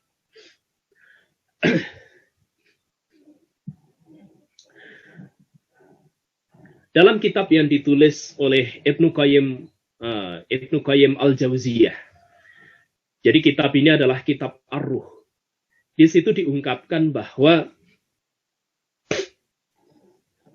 dimungkinkan, mohon maaf. agak tidak enak. Mohon maaf sebentar ya. Dalam kitab Ar-Ruh yang ditulis oleh Ibnu Qayyim Al-Jauziyah, itu dimungkinkan bahwa orang-orang soleh yang berasal dari masa lampau, jadi orang-orang yang memiliki kesolehan, itu untuk menemui orang-orang yang masih hidup melalui mimpi. Jadi melalui mimpi. Jadi, tapi ini hanya kekhususan bagi orang-orang yang soleh, bukan merupakan kekhususan bagi mereka yang tidak soleh. Jadi pada prinsipnya, seseorang yang sudah mati itu, mereka sudah masuk ke alam yang lain. Jadi mereka masuk ke dalam alam barzah. Alam barzah ini adalah alam yang berbeda dengan alam manusia. Jadi alam barzah itu adalah batas antara dunia dengan akhirat. Jadi batas antara dunia dan akhirat itu adalah barzah. Orang-orang yang soleh, sebagian dari mereka itu diberikan kelebihan. Jadi kelebihan mereka bisa bertemu dengan orang-orang yang masih hidup untuk memberikan wasiat. Tapi tidak semua orang soleh kemudian mendapatkan kesempatan semacam ini. Siapa saja mereka, sebagian mereka adalah para nabi dan manusia yang dikehendaki oleh Allah. Jadi memungkinkan gitu ya, memungkinkan hal itu terjadi. Akan tetapi secara umum, kadangkala gitu ya, seringkali, jadi misalnya ada roh orang yang kita anggap mati kemudian datang, maka di situ kita patut waspada. Jadi manusia itu pada dasarnya, setiap dari mereka itu memiliki jin pendamping. Jadi mereka memiliki jin pendamping. Jin pendamping ini seringkali disebut sebagai korin. Korin ini, jadi jin yang disebut sebagai jin pendamping ini adalah jin yang berbeda dengan jin yang ada atau yang hidup di alam jin. Jadi mereka ini memiliki spesifikasi yang berbeda. Jin pendamping ini, mereka tahu betul bagaimana sifat kita, bagaimana perwajahan kita, dan seterusnya. Kadangkala ketika manusia itu mengalami kematian, mereka belum mengalami kematian. Sementara, jadi jin pendamping ini adalah jin yang tahu betul bagaimana sifat keseharian perilaku yang kita miliki. Karena itu, ketika manusia itu mati, kadangkala mereka itu bisa kemudian menjelmakan diri dalam wujud kita untuk menemui manusia-manusia yang masih hidup, kemudian meminta mereka melakukan sesuatu. Kalau jin pendamping ini, selama kehidupan kita, jadi kehidupan kita ini tidak terbimbing dengan baik oleh syariat, maka bisa saja jin pendamping kita ini adalah jin yang kemudian mengalami kekafiran dalam kehidupan mereka. Sehingga ketika mereka menjelmakan diri kepada masyarakat, itu justru kemudian membawa kesesatan masyarakat itu. Jadi misalnya ya, mereka menjelmakan diri dalam wujud yang mirip dengan wujud manusia yang meninggal itu, kemudian mereka memberikan nasihat-nasihat yang buruk kepada manusia-manusia yang ada di sekitarnya. Atau mereka mempertakuti manusia itu, jadi menakut-nakuti manusia itu, agar mereka nanti lebih tergantung pada jin dibandingkan kepada Allah. Jadi kadangkala ada jin pendamping itu yang justru datang untuk menyesatkan umat manusia. Jadi di sini maka kita perlu hati-hati gitu ya. Jadi kalau kemudian dalam masyarakat kita itu terjadi satu peristiwa tertentu, misalnya ada korban tabrak lari gitu ya. Kemudian setelah itu karena kematiannya dianggap tidak wajar, beberapa hari kemudian keluarganya mengetahui dia kembali, maka hati-hati. Bisa jadi itu adalah korin. Jadi bisa jadi itu adalah korin. Karena itu maka lebih diperbanyak berdoa dan jangan terlalu percaya pada apa yang dilihat itu. Jadi sesuatu yang gaib ini jangan terlalu dilihat. Jadi dia adalah korin. Nah, karena itu maka sebagai seorang muslim ada satu kewajiban yang perlu kita lakukan terhadap korin yang kita miliki. Karena setiap manusia itu pasti punya korin. Apa kewajibannya? Kewajibannya adalah melakukan dakwah kepada mereka. Bagaimana caranya? Bagaimana cara melakukan dakwah itu? Dengan memperbaiki diri kita sendiri.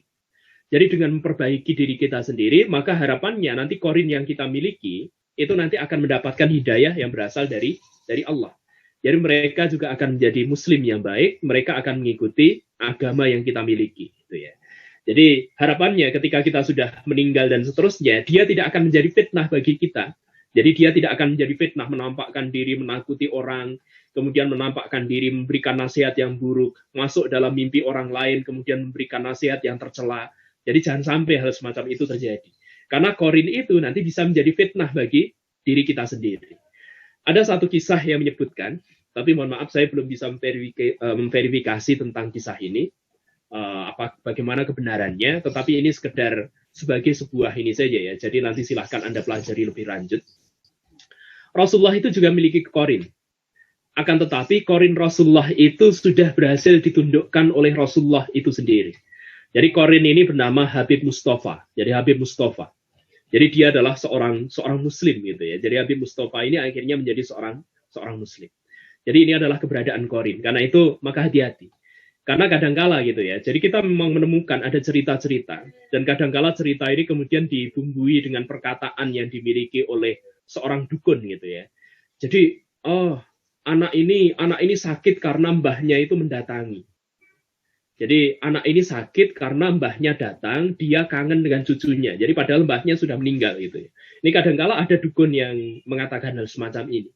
Ketika dukun itu mengatakan hal semacam itu, kita wajib untuk tidak percaya. Kita wajib untuk tidak percaya. Mempercayai dukun, maka tidak akan diterima. Tidak akan diterima sholat kita selama 40 hari. Membenarkan, apalagi membenarkan perkataan yang dia keluarkan dari lesannya. Gitu ya. Jadi di sini maka kita patut untuk berhati-hati, patut untuk waspada, patut untuk curiga. Jadi orang-orang soleh, sebagian dari mereka itu memiliki kelebihan. Jadi kelebihan mereka bisa memberikan nasihat kepada orang-orang yang masih hidup gitu ya.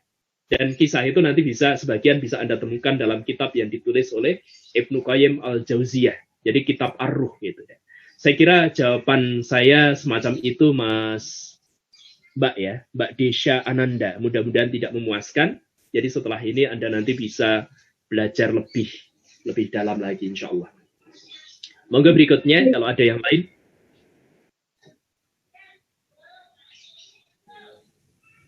Assalamualaikum Pak. Waalaikumsalam warahmatullahi wabarakatuh. Pak, kalau kita mau melawan suatu seseorang atau ormas yang menyinggung agama kita kan harus memiliki kekuatan yang sama.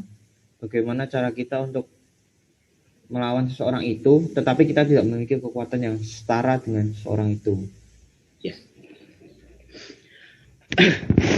Jadi cara untuk melawan kebatilan, salah satu cara yang disediakan oleh Allah untuk melawan kebatilan itu adalah dengan melakukan dakwah. Jadi dengan melakukan dakwah. Bagaimana dakwah itu dilakukan? Ud'u ila sabili rabbika bil hikmah wa mau'izatil hasanah wajadilhum billati hiya ahsan. Jadi seru mereka, dakwahi mereka gitu ya. Ud'u ila sabili rabbika bil hikmah. Jadi seru mereka agar berada pada jalan Rabb kita. Dengan cara apa? Yang pertama adalah dengan jalan hikmah. Apa yang dimaksud dengan hikmah itu? Jadi apa yang dimaksud dengan hikmah di sini? Jadi ketika kita berdakwah itu kita dituntut untuk melakukan sesuatu secara hikmah itu ya. Apa makna dari hikmah itu? Dalam beberapa kitab tafsir, jadi kata hikmah ini ternyata memiliki penafsiran yang beragam. Pertama, ada yang menafsirkan hikmah itu adalah Al-Quran. Jadi berarti ketika kita mendakwai yang lain, kita harus menggunakan Al-Quran sebagai sumber kita. Ada juga yang menafsirkan itu adalah Al-Quran dan hadis. Maknanya ketika kita berdakwah, yang kita bawakan itu adalah isi yang berasal dari Al-Quran dan hadis. Maka mestinya kita juga harus menguasai persoalan yang berkaitan dengan Al-Quran dan hadis ini. Ada juga yang menafsirkan kata hikmah itu maknanya adalah, jadi hikmah itu adalah perkataan yang ketika perkataan itu diucapkan kepada orang-orang yang awam, mereka akan langsung paham. Jadi hikmah itu perkataan yang ketika diucapkan pada orang awam, mereka langsung paham. Tetapi ketika diucapkan pada orang yang cerdas, mereka tidak bisa bantah. Nah ini hikmah, ini luar biasa ini. Jadi orang awam itu langsung paham kalau dengar kata ini. Tapi orang yang cerdas tidak akan bisa bantah. Apa contohnya? Contohnya misalnya ketika Nabiullah Ibrahim, pada saat itu beliau menghancurkan berhala. Berhala yang dibuat oleh kaumnya. Berhala itu dibuat oleh bapaknya sendiri, yaitu Terah atau Azar gitu ya. Dalam riwayat yang lain, bapak Nabi Ibrahim itu bernama Azar. Jadi Nabi Ibrahim itu kemudian menghancurkan berhala-berhala itu. Kapak yang digunakan untuk menghancurkan dikalungkan pada berhala yang paling besar.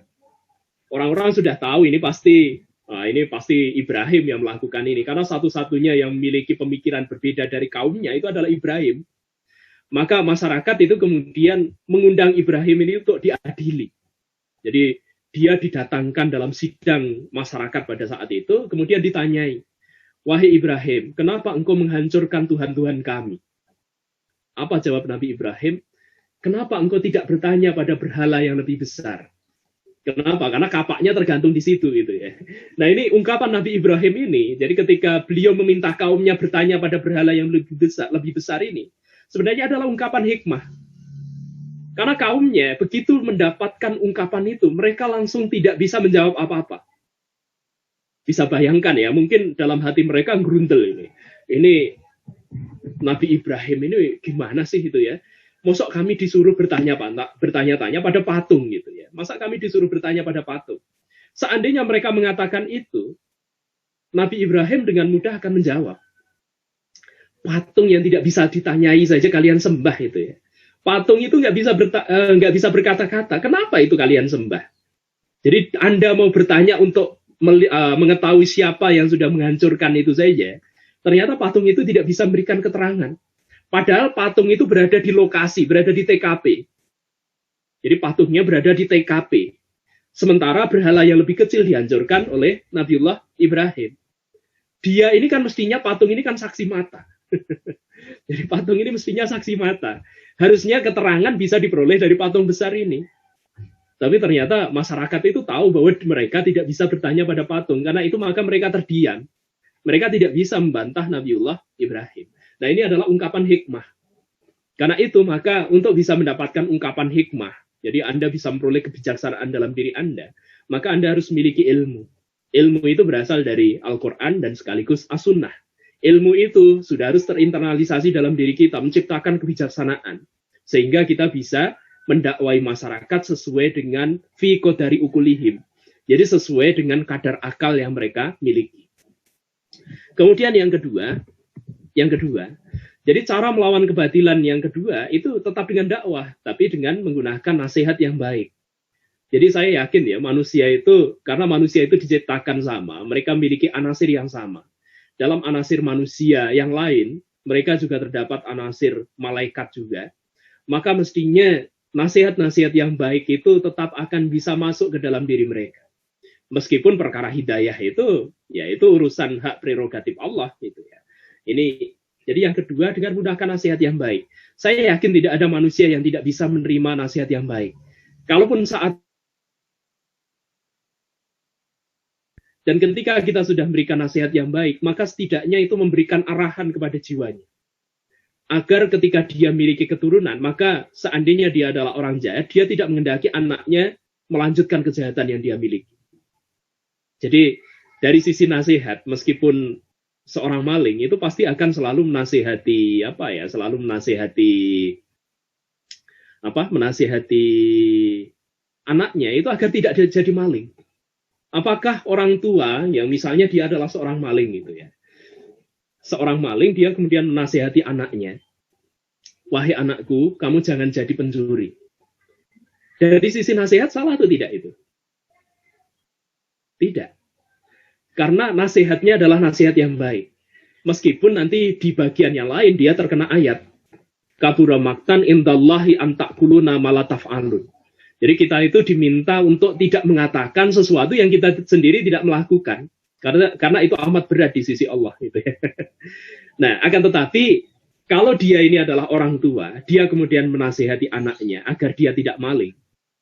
Maka di situ setidaknya meskipun dia terkena ayat kabura maktan tadi, tapi dia sudah melakukan kebaikan di situ. Sebagai orang tua, kebaikannya itu bisa dilihat dari dua sisi. Yang pertama, apa yang dia katakan itu tidak salah. Kemudian yang kedua, apa yang dia katakan itu adalah nasihat yang baik. Jadi setidaknya dia terkena dua aspek ini. Jadi di situ, bapak yang maling ini pun ternyata melakukan kebaikan. Berbeda kalau dia menasehati anaknya, nak, aku ini profesiku maling. Saya harapkan kamu besok ikut bapak magang gitu ya. Kalau dia seperti itu berarti dia sudah mengajari dua hal. Pertama dia memberitahu, dia menasehati anaknya agar ikut profesinya dia. Kedua dia mengajarkan profesinya itu kepada anaknya. Jadi itu sudah pelanggaran. Maling itu sendiri pelanggaran. Jadi setidaknya di situ ada kebaikan seorang maling ketika dia menasehati anaknya dengan cara yang baik. Perilakunya salah, tapi nasihatnya benar. Gitu. Nah ini berkaitan dengan ini ya. Kemudian yang ketiga,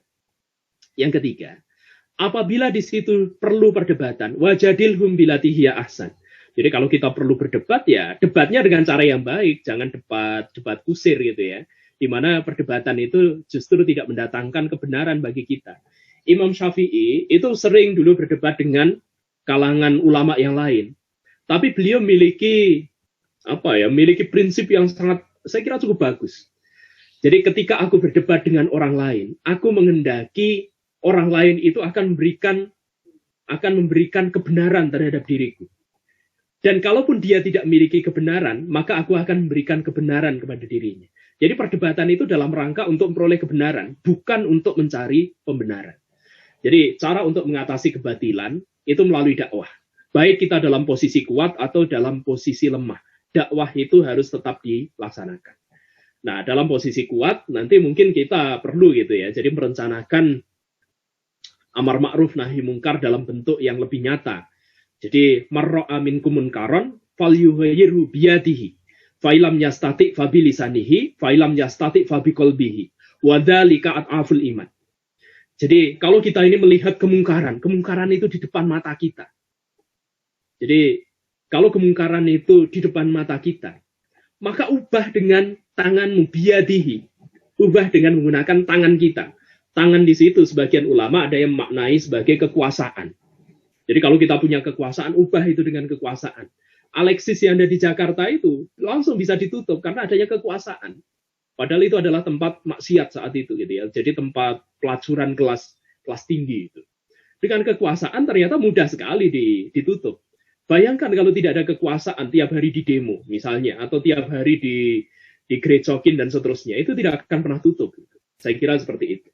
Kemudian, jadi yang pertama adalah dengan kekuasaan, dengan biyadihi, dengan tangan kita. Fa'ilam yastati, fabilisanihi. Kalau kita tidak mampu dengan tangan kita, jadi tangan kita keluh, tangan kita tidak bisa digunakan, kita mungkin terlalu lemah, kita tidak punya kekuasaan, fabilisanihi itu ya. Jadi dengan menggunakan lisan kita, dengan menggunakan kata-kata kita. Mungkin hari ini penggunaan kata-kata itu bisa diwakili juga dengan tulisan. Jadi bisa diwakili dengan tulisan.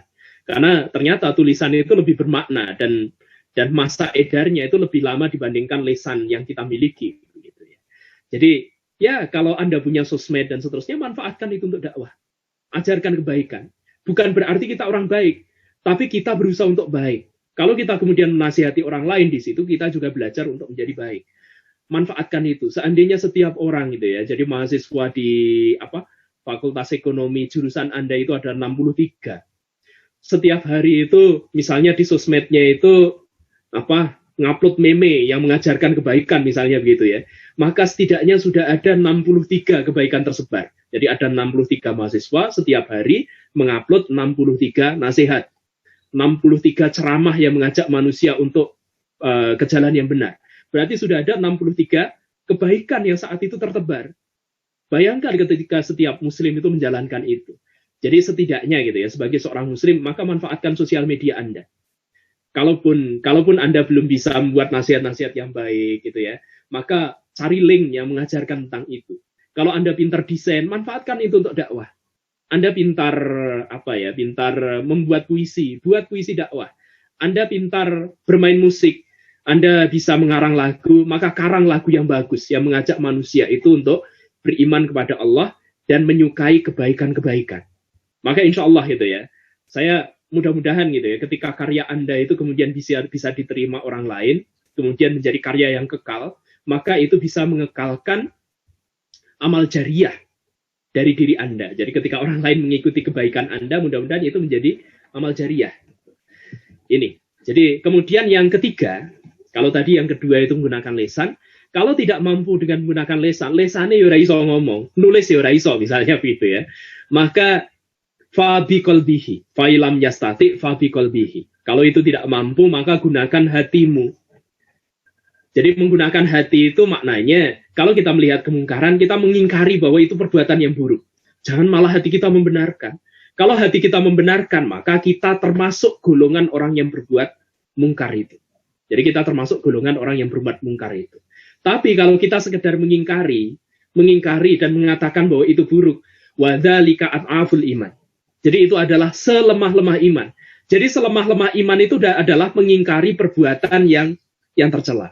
selemah-lemah iman itu adalah menghindari perbuatan yang mungkar. Jadi kita tidak mengingkari itu. Jadi itu adalah selemah-lemah iman. Mohon maaf, itu jawaban saya, mudah-mudahan tidak memuaskan. Kemudian ada 2 pertanyaan di sini. Kalau dikatakan bahwa setiap makhluk bernyawa pasti mati, termasuk makhluk gaib, pertanyaan saya, apakah malaikat akan mengalami kematian? Ya, malaikat mengalami kematian. Jadi malaikat itu akan mengalami kematian. Sebenarnya ada urutan sangkakala ya, cuma mohon maaf karena saya tidak paham, maka saya tidak akan menyampaikan itu. Saya khawatirnya malah keliru. Nanti mudah-mudahan nanti ke depan saya bisa menyampaikan ini kepada Anda itu ya. Jadi sangkakala itu di tiup pertama, maka itu adalah hancurnya dunia dan seisinya.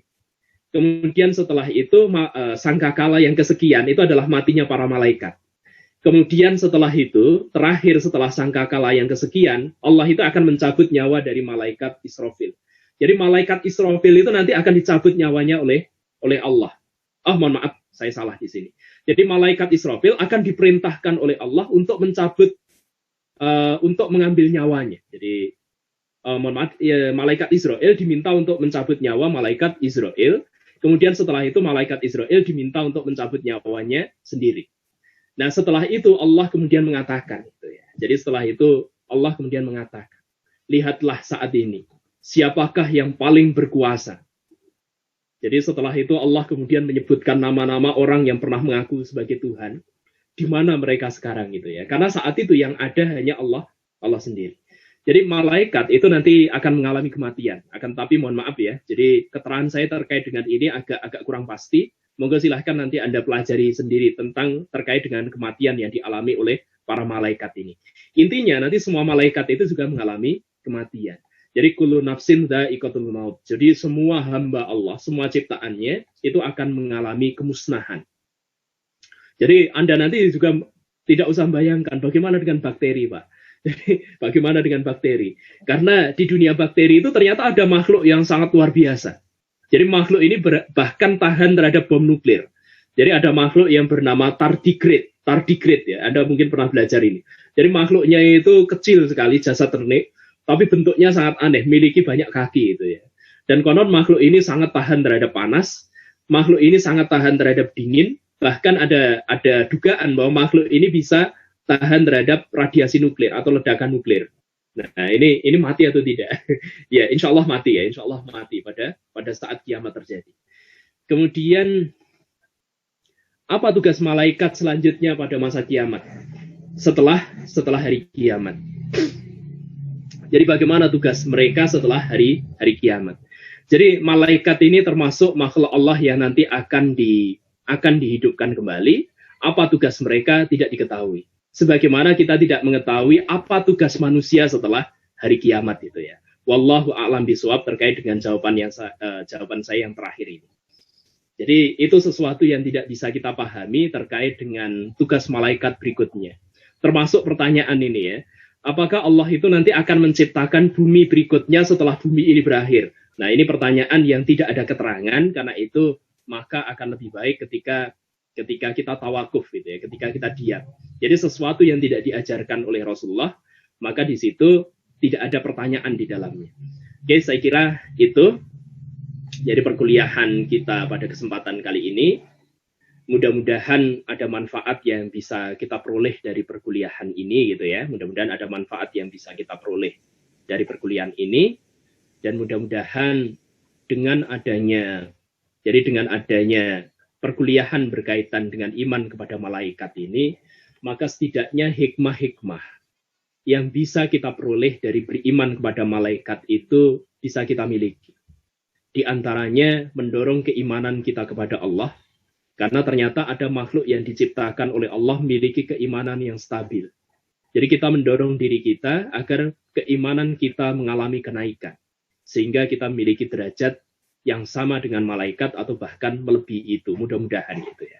Kemudian mudah-mudahan juga dari hikmah beriman kepada malaikat itu akan mendorong diri kita untuk terus meningkatkan kualitas pribadi kita. Jadi hari ini harus lebih baik dibandingkan hari kemarin. Ketika hari ini masih sama dengan hari kemarin, maka kita termasuk orang-orang yang celaka. Jadi mudah-mudahan kita tidak termasuk golongan orang-orang yang celaka semacam ini dengan terus melakukan perbaikan, pengislahan terhadap diri kita. Jadi kita mengislah, memperbaiki diri kita agar semakin bisa menyempurnakan jiwa kita untuk semakin dekat kepada Allah dan mendapatkan ridhonya. Kemudian dari hikmah beriman kepada Allah itu, kita juga bisa beriman pada malaikat, kita juga bisa mewujudkan masyarakat yang bermoral. Masyarakat yang terkendali dengan baik, terkendali oleh syariah. Sebagaimana para malaikat juga menjalankan syariah, sebagaimana mereka juga menjalankan kewajiban yang bersifat kauniyah. Jadi kewajiban yang dibebankan kepada mereka dalam masa penciptaan. Kemudian yang terakhir, mudah-mudahan gitu ya, dengan beriman pada malaikat itu terbentuk kesabaran dalam diri kita, kesabaran untuk menghadapi ujian atau cobaan. Mudah-mudahan ujian-ujian yang kita miliki itu tidak menggelincirkan kita ke jalan kesesatan gitu ya. Sementara ketika kita ini mampu bersabar, maka insya Allah Allah itu akan selalu bersamai kita. Innallaha ma'asyabirin. Jadi Allah itu selalu bersama dengan orang-orang yang sabar. Dengan kesabaran itu, maka mudah-mudahan berbagai ujian yang ada bisa kita hadapi dengan mudah, dan berbagai ujian yang ada itu bisa meningkatkan keimanan kita kepada Allah, keimanan kita kepada para malaikat, keimanan kita kepada kitab, keimanan pada Rasul, hari akhir, qadar baik dan qadar yang buruk. Saya kira itu perkuliahan kita hari ini. Mohon maaf atas segala kekeliruan. Mudah-mudahan kita bisa bertemu di lain waktu dalam kesempatan yang lebih baik. Dan kita senantiasa berdoa mudah-mudahan pandemi yang hari ini dialami oleh bangsa kita dan juga dialami oleh berbagai bangsa, ini akan segera teratasi insya Allah. Sehingga, dan dengan adanya ini semua gitu ya, jadi mudah-mudahan manusia itu semakin mudah untuk kembali pada Allah. Ternyata manusia itu tidak ada apa-apanya, hanya karena jasa ternik yang bernama COVID-19 itu ya, yang bahkan tidak bisa kita ketahui dengan mata, itu ternyata kita ini bisa dikalahkan dengan mudah. Kita bisa dikalahkan dengan mudah. Hari ini banyak manusia berusaha untuk mencari obatnya, ternyata juga belum ketemu. Jadi di sini kita melihat kemahabesaran Allah. Billahi taufik wal hidayah. Wassalamualaikum warahmatullahi wabarakatuh. Waalaikumsalam warahmatullahi wabarakatuh. Terima kasih Pak. Ya, sami-sami. Oh ya, sudah bisa absen di SIM Unisula ya. Jadi materi yang tadi saya bawakan itu sudah bisa Anda download di sana insya Allah. Ya, monggo. Assalamualaikum. Saya end meeting for all terlebih dahulu ya.